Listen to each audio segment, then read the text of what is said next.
Good evening, you're watching The Digital Age, and I'm James Goodale. Does anyone care about privacy anymore? That's the issue we want to talk about tonight. Now, let me give you an example. Do you realize that 20% of teenagers send nude pictures to each other by cell phone? And how about Paris Hilton? If you want to see Paris Hilton having sex, go to the net. And how about the biggest hockey star, young hockey star in Canada, who sent a nude picture to his girlfriend, and that went viral, as they say. Does anyone care about it anymore? And here to discuss that important theological question is John Palfrey. He is the author of a book called co-author, I should say, of a book called Born Digital, which I'd like to put up to the camera right now. And John, it's a terrific book. John is also the co-director of the Berkman Center at Harvard University. He's a professor of law at Harvard University, and I don't think we'll have enough time to go through his CV, but I will tell you, that's the audience out there, that the Berkman Center is on the cutting edge of all the issues coming up from the digital age that affect media, society, including privacy, and the law. So, John, you came down from Cambridge today. I'm very pleased to have you. Jim, thank you. Okay, so I'm doing all the talking already. Okay, all right. I want to read a quote from your book that reflects the privacy issue. Here's what you say: most young people are extremely likely to leave something behind in cyberspace that will become a lot like a tattoo, something connected to them that they cannot get rid of later in life, even if they want to,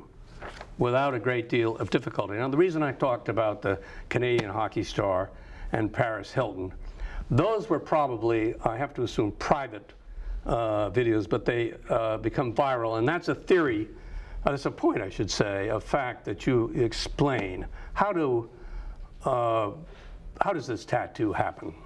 So in many cases, what happens with a tattoo is that somebody, in a moment where they are in the throes of something fun, decide they're going to share an image of themselves or some text or a movie, and they just put it on the internet themselves. So it could be that they have a digital device, a BlackBerry or something, and they take a picture and they literally press one button through their Facebook application and shoot it to the internet, and they think it's going just to their friends. But one thing that people often forget is that even if it's just going to the friends you have now, they can always copy it and send it to other people, or you may eventually expand who your friends are. So often it's somebody doing it themselves. The other thing that can happen is that your friends can do it to you. So very frequently, sure, do it to you in the sense of they might be the one taking the picture of me. They could take a picture.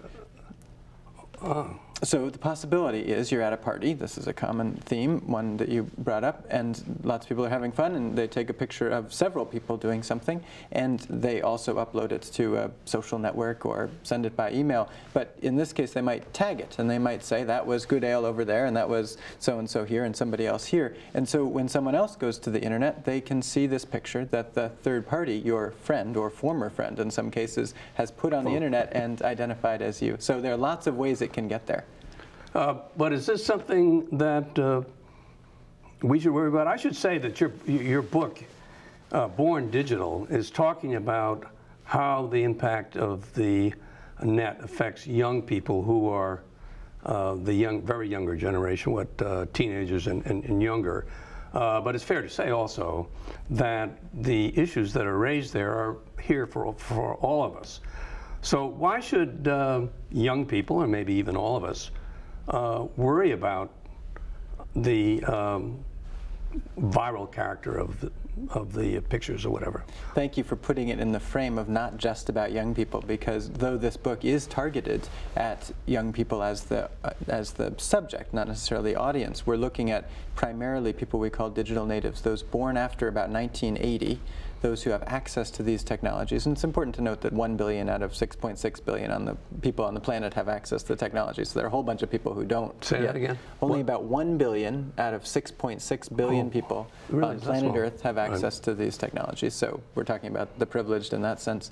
And lastly, those who have the skills to use it. So there are many people with access to technology but not much skill. So that's kind of our target group. And of course, in that context, we should be concerned about it in the sense that these young people do share more information about themselves in public, in these networked public spaces. The equivalent of a public park now is a social network online in many respects, where socializing and lots of aspects of life take place. But one of the things we found in our interviews and focus groups and looking at other research is that older people are often actually worse on this privacy business than the most sophisticated young people. So the worst actors, in a way, the ones most at risk, are actually adults relatively new to the internet who are on dating sites. So if you look at dating sites, so extremely popular to go on Match.com and so forth, JDate and Jewish Community, these are places where people share an enormous amount of information with perfect strangers on the internet, often much more so than the young people that we're talking about.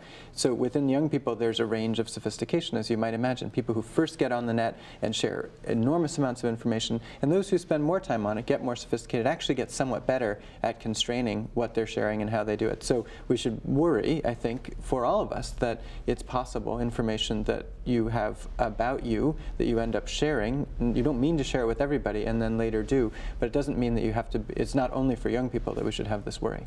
Well, what happens when we go to websites for commercial purposes? Let's say that well, non-commercial purposes, I might go to a site to look at porn, or I might go to buy this, and then I go to a different site and I buy that. Should we worry about doing that? What happens to that information?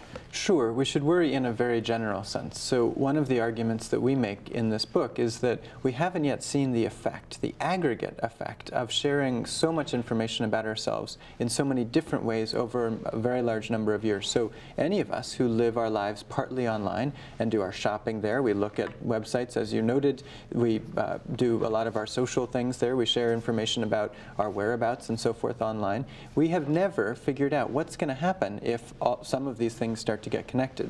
Now, the truth is that the website that has the information about you searching may not share that information with the website you just looked at, may not share it with the bank that you've just been to and so forth. But we also know it's possible to do that. And the only thing that protects us in that respect are actually the contracts between us and those websites. And we know from research, nobody reads those contracts. Nobody reads terms of service, and nobody reads privacy policies. And if they do, they don't really often act upon their knowledge. So I think where we're headed, in a way, is to a world in which we will have given lots of bits of information to lots of different people and have to trust them that they're not going to do something bad with that information. I think that's a fairly dangerous way to go about dealing with our personal information. Well, I was going to ask you, as I hinted at the outset, does anyone really care? I mean, you care, or you wouldn't have written the book. I care because I'm astounded at what people are doing, though I've persuaded myself maybe we live in a nudist colony. You might as well get used to it. But let me read another quote from your book, which is relevant to what I just said. It's clear that the meaning of both public and private is shifting, at least if you listen to digital natives talk about it. Can it be that our ideas of privacy, just as I've said, are stodgy, and that we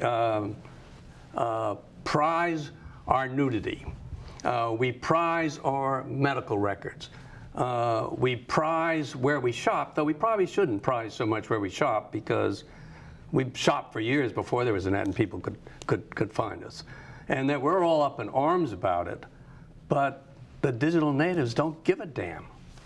So I think some do and some don't. This is the classic law professor answer, right? It depends. That's what we're told to say in response to any question, and it turns out no, but you can't do that. You can ask a question that way, but when you answer, you're supposed to give an answer. All right, so I'll try to give an answer here, which is many digital natives are sharing much more information in a who cares kind of a way in spaces that they perceive to be more private than they really are. So I think this is the crux of the problem in a way, which is that young people, when they're thinking about how they're sharing this information, they're imagining a certain audience. There's a researcher named Dana Boyd who's done a lot of work on this about imagined audiences. And the notion is you're thinking only of a small group of friends with whom you would be comfortable sharing a bit of information about yourself, and it might even be a nude picture.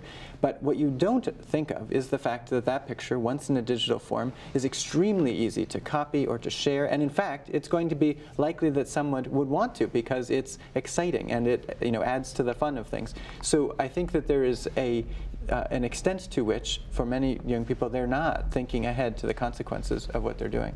I think what you say makes sense as a general matter, but honestly, I can't believe that particularly, I'll be sexist about it, a woman for whom civilization has found nudity an artistic sensation, when she gives a nude picture of herself to her boyfriend, can reasonably believe that nothing's going to happen with that. I mean, that defies common sense. I mean, that tells me that they don't give a damn. Now, you just told me that I'm wrong, but what do you?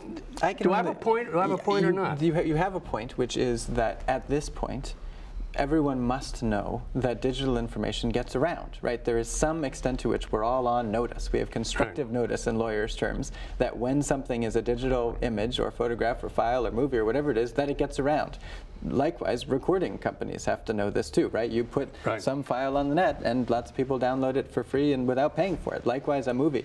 So I think the fact that you know that it can get around doesn't mean that you don't put it into that environment and you don't kind of live your life that way. It's possible, I think, that you are willing to run the risk because other people are willing to run this risk. And my suspicion is that the rules here will shift over time. So one of the things I thought was interesting in our interviews and focus groups was as we talked to kids who had been online longer, they got more skeptical and more sophisticated and more worried about privacy the more they had been online. So my guess is that for many young people, they're going to see these adverse consequences. They're going to see with their friends. With respect to what we call intimate private facts. Exactly. That someone won't get a job that they wanted. They won't get admitted to a school that they wanted to. They'll get embarrassed. That's where it really cuts. I think that's right. And the word will have to get down to these kids that they didn't get into a college, because all college.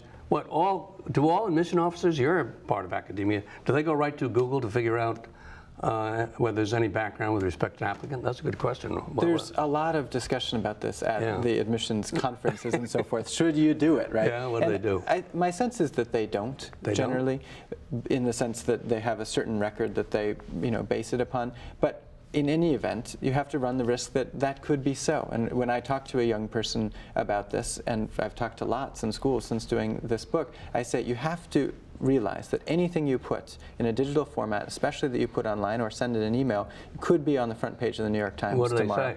And they say, oh, that's true. There's a reorientation that goes on when you push this issue in front of them. It's going to be a problem because you may be correct about, in fact, you must be correct about admissions officers at universities, but it's quite clear from some reported cases that some law firms, as a matter of course, seem to go on Google. So if the college admissions people don't do it, and if the law admissions people don't do it, doesn't mean that some Facebook picture that you put up isn't going to end up on Google nonetheless. That's right, and it may well be, if you think about it, that you're in a workplace setting and you've told your boss that you're going to be away for a day. There's a famous Tinkerbell case you may have read about on Wall Street, where a young guy said to his boss, I'm going to be somewhere else, I need to go on a family emergency. He goes to a party and wears a pixie outfit and has a beer in one hand, and it gets up on Facebook, and then the next day it's all around the firm. So it may not even be just the point at which you get hired, but it may be the result, it may be the way that you end up getting fired. His boss took the picture and sent it anonymously, apparently, to everyone who was in the firm. Right, I think a BCC, right. That'll get out there pretty quickly. BCC, and then that in turn got on. Right. So I think you have to presume that it's not even just what you put up there, but it might be what a friend of yours takes of you and puts up online. It's a good lesson not to lie, I suppose. Well, Do you think your answer to that is that education will help young people and they won't do it? How about building up a dossier of commercial information about you? And this is the example where you're going to website to website to website. And the commercial company knows everything about what you buy, where you've been, so forth and so on. And can I give you a companion example? The famous database that some people think elected Barack Obama. Now, with respect to the latter database, most people who are in the public arena, geez, that's really terrific. But what Obama did in creating this amazing database from here, here, and there is not that much different what people have done collecting information on a commercial basis. Do you think the response to that kind of collection of information will be the same to what we would call intimate personal facts? It's an extremely good question because, of course, when I think about it in the corporate context, it's easy to say that there should be very stringent rules about what corporations do with personally identifiable data about you. And I'm very worried that in the United States there is no legal protection for what corporations can do with that, basically beside what they have contracted with you to do. So the way it works in that context, of course, is the FTC will breathe down the neck of the company if they break the rule that they promised you. But pretty much other than that, they're going to leave them alone, and they may sell it to one another, and they may combine them in various ways with data brokers.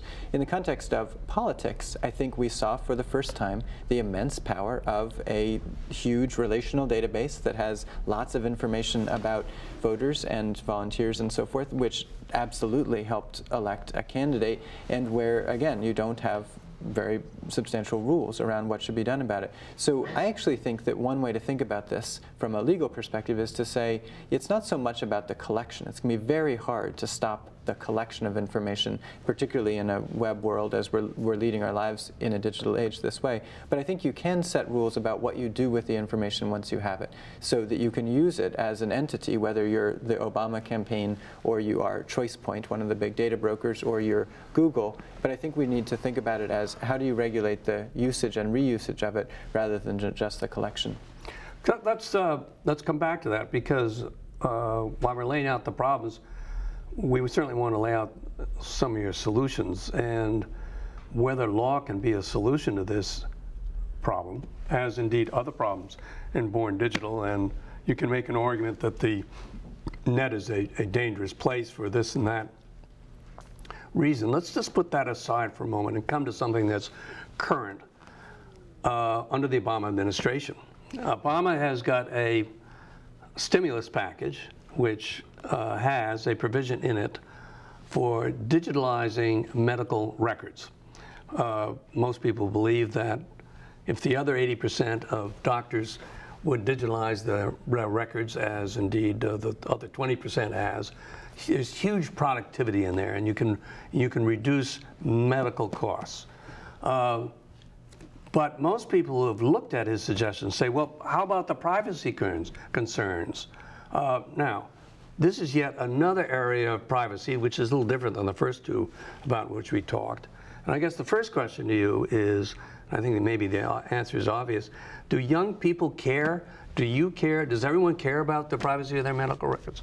I think that most young people I talked to hadn't thought about it for 1 second. We thought, as we were writing the chapter on privacy and the companion chapter on dossiers, very much about a baby born today. We called this baby Andy, when we recognized that the first record about Andy is the sonogram of Andy in the mother's stomach, which is a digital file. It may be printed out and put on the fridge by the proud expectant parents, but it's also existing as a digital file. And from there, every record of this person, Andy, over the course of his life or her life, is going to be in a digital format. And one major aspect of that is all the health information. Oh, now, right? and so your sonogram, this sonogram in your mother's tummy could be part of Baracka's file. Could be. Barack Obama's well, file. Right, the next version of that person. And you could then have something that goes from that level of granularity at that point in that person's life all the way to death, right? So the young people haven't thought about it. Right. But I'm just thinking to myself about that example. I don't care. Do you care? I care about it in the aggregate, and I care about the possibilities and wish to forestall some of those possibilities. That's the level on which I care. So I don't care that any individual bit might be accessible, but right. I do worry about if somebody did get access to some information that let them analyze my DNA at some point and then make some decisions about me based upon personalized medicine, right? This is a new mode of thinking through medicine, and then make some very strong decisions about how much to charge me for insurance, for instance, whether to include me in one plan or another plan, whether or not someone would discriminate against me based on that, whether somebody would target me for advertising based upon something they knew about me. So I just want that information cabined. I want Fort Knox around digital information about my health. Okay, well let's go to the solution. You talked about law. Here's another quote from your book, which relates to law. Free speech in many instances trumps privacy. American law has yet to catch up to the changes in the way the digital natives are leading their social lives in network places. Well, that's more specific than really we've been talking about. But the idea, and you referred to it earlier, that there's little the government can do about it in the ordinary course, because if I talk to someone here in the studio about your medical records, well, I'm speaking, so that's speech. And when you have speech, even though it's about private matters, you know, it becomes a bit of a problem, as indeed the quote comes to say. So you said earlier that you said effectively, just stopping that sort of speech isn't going to work. We've got to have other solutions. And how's that going to work? So this is one of the great hard problems, especially when the internet isn't here. So, and I don't know that I have an answer to all of these things. Gotta have an answer. I think it's important to note that the right to free speech is sometimes in tension with the right to private information. Of course, this is an age-old problem. And on the internet, one thing we've done is to have very little liability for any intermediary, for instance, who is hosting information. Can you explain what you mean by that? For sure. So, in the internet, if you say something harmful about somebody else, you directly are just as liable as you were in the previous generation. But if you're somebody who's just publishing the information that somebody else put out there or letting them publish it there's no chance of liability. This is a very contentious and important aspect of how the internet's been regulated. I think that question is one that's going to keep coming up again and again, which is if somebody has said something bad about me, I can go sue them, but I can't sue the internet company that let them put it up there. I think that's where a lot of these battles are going to play out. You have some solutions, though, don't you, with respect to dealing with people who collect the information but are careless with their information practices? I mean, what's the bottom line here? With respect to Obama, my health record, that for some reason gets out on the internet. So I have a digital record, I have the sonogram, I have all the collected information, and it's in digital form, and someone hits the wrong button, and that goes to Google. So I would think about this as a tort problem in legal terms. What's tort mean? Which is to say, if somebody does something negligent or worse than that, then they can be liable for it. So what I think we should do is think about what are reasonable standards, what is non-negligent action in terms of holding information about somebody, and if you haven't taken those reasonable steps to protect the information and it happens to get out, that you'll be liable for that. So well, that's very interesting, because right now we don't have that concept. Right. So this is an idea that you've come up with, and I would guess maybe someone will come up with respect to Obama's health records problem. There may be legislation that deals with it, or maybe there won't be, because as you say, it undermines part of the fundamental tenet of the net, which is if you're a publisher, you can't be liable, and you're saying you can hold people responsible. What do you think of the outcome will be with respect? Is this something a professor will think about? Do you think anything's going to happen? I do. I think it's something where when these problems occur and they become very widely known and they involve information that is something people care about, I think there will be a cry for accountability, right? There will be a cry to say, how do we protect this information in a way that we would have protected it 30 years ago before the internet existed, before the digital age? I think we have to be very careful in how we do it. Regulation can work against innovation. One of the great things that's been done on the net for the last 10 or 12 years is it hasn't been particularly regulated, and a lot of innovation has flourished. No doubt that's right. And I have some friends who think I'm absolutely crazy for talking about any liability for these internet companies because it might curtail their innovation. But I think this is one of the things. Curtail their innovation. Yeah, so that if... Well, we can talk about that more later, but well, that's interesting. I'm sorry I interrupted you. No, just to say, there have to be some rules, I think, there have to be some rules to protect individuals. And so law does play a role. Law could play a role. But what do you do about the 20% of teenagers who are sending nude pictures to one another? You're a parent. You said earlier in the program, it looks to me, I'm paraphrasing, that speech, I guess it is, if you want to... Ill-advised speech, but it's speech all the same, if you want to right? send a nude picture of yourself, I guess that's not that much different than deciding you want to be, when you're a little bit older, a nude dancer. You have a First Amendment right to do it, apparently. So what do you do as a parent? Do we care? So I care, certainly, as a parent of a 6-year-old and a 3-year-old. So what? I'm not asking necessarily what your parental responsibilities are, but there's a social norm, or there is some ability to articulate a sense of ethics or something that's missing in all this, is there? I started working on this book with my friend Urs Gasser for 3 reasons. We are both parents of 2 kids, we're both teachers at a university, and we're both lawyers. And so in that suite of things come a series of ideas about how to fix problems, right? And so we would love to have a law that would fix this, but it just doesn't make sense to pass some kind of a law that says to a young person, you can't share information about yourself in this way. I just can't imagine a law that would be sensible to pass. But go back to teachers and to parents. I actually think the place where much of the work can be done here is through common sense teaching that parents and teachers do with their kids, and peers actually too. Okay, let me ask you, I understand, we're not going to, as I say, get into parental conversations. We all understand what that is. And I'm not sure that all parents do. No. Well, I mean, so that's my next question, effectively, because you talk about education, and parents will have to be educated. How do you educate parents? It's a really hard question and a hard problem here. One thing we found in talking to parents is very often they check out of the conversation with their kids because they feel they don't know enough.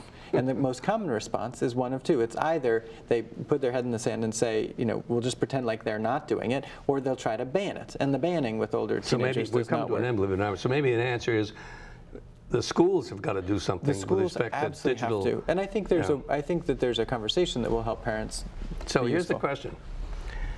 Does anyone care about privacy anymore? The answer is? Too few people in a digital age care about privacy.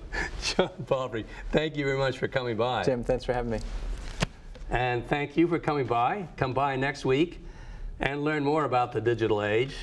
For the digital age, I'm James Goodale, and have a good week. Good night.